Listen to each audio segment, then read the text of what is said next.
Assalamualaikum warahmatullahi wabarakatuh. Perkenalkan, nama saya Ahmad Saubari. Saya dari kelas reguler A Banjarmasin, NPM 2206020017.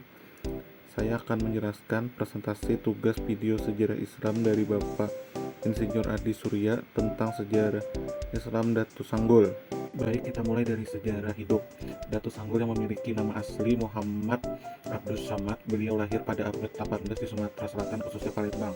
Beliau adalah seorang ahli sufi yang bertempat di Tatakan, Provinsi Kalimantan Selatan. Datu Sanggul adalah orang yang suka menuntut ilmu.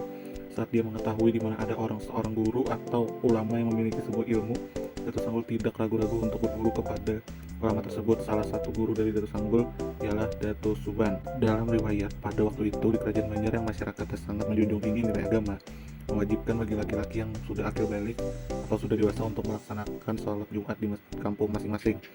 Kalau tidak melaksanakan kewajiban tersebut akan didenda. Dalam riwayat, Datu Sanggul dipercaya memiliki keramat yang melaksanakan sholat Jumat di Masjid Haram setiap Jumatnya. Karena itu, setiap hari Jumat ia pun harus membayar denda kepada kerajaan sampai habis harta dia. Pertemanan Datu Sanggul dan Datu Kalampayan. Pada suatu hari Jumat di kota Mekah, Datu Kalampayan ada di sana. Waktu di Masjid Mekah untuk melaksanakan sholat Jumat berjamaah, Datu Kalampayan melihat seorang sembahyang di dekatnya.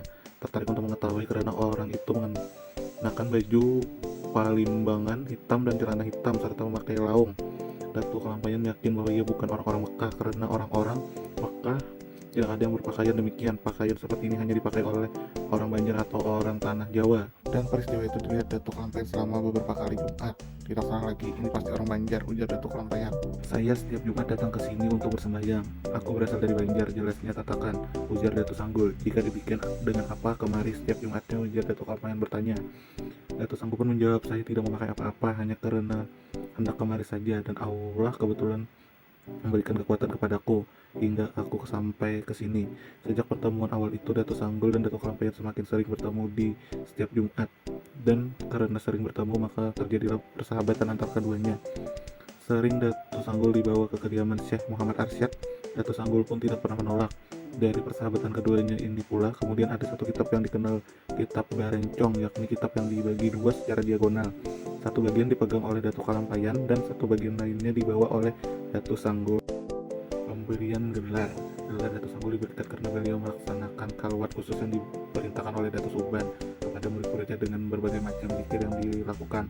Kalwat khusus ini dilaksanakan dan diselesaikan sampai memperoleh ilmu praduni dan mendapatkan gelar Datu Sanggul. Karya-karya Datu Sanggul sangat terkenal dengan syair-syair yang begitu puitis dan penuh makna.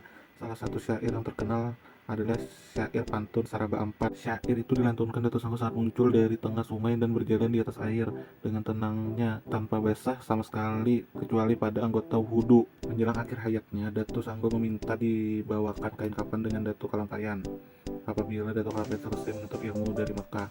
Datu Sanggul lebih muda wafat, yakni pada tahun pertama kedatangan Syekh Muhammad Arsyad di tanah Banjar, dan kain kafan yang dibawa oleh Datu Kalampayan digunakan untuk mengafani Datu Sanggul itu sendiri bertepatan saat Datu Kalampayan pulang dari Mekah. Makam Datu Sanggul terletak di Munding Tatakan. Makam beliau biasanya banyak diziarahi oleh orang-orang dari berbagai tempat. Di tempat tersebut orang-orang biasanya melakukan hujan yasin dan doa, baik secara mandiri maupun berjamaah. Menurut penjaga makam Datu Sanggul, sudah menjadi kebiasaan di setiap tahun dan pasti lebaran satu hari banyak orang menziarahi makam Datu Sanggul. Sekian presentasi dari saya, lebih kurangnya mohon dimaafkan. Wassalamualaikum warahmatullahi wabarakatuh.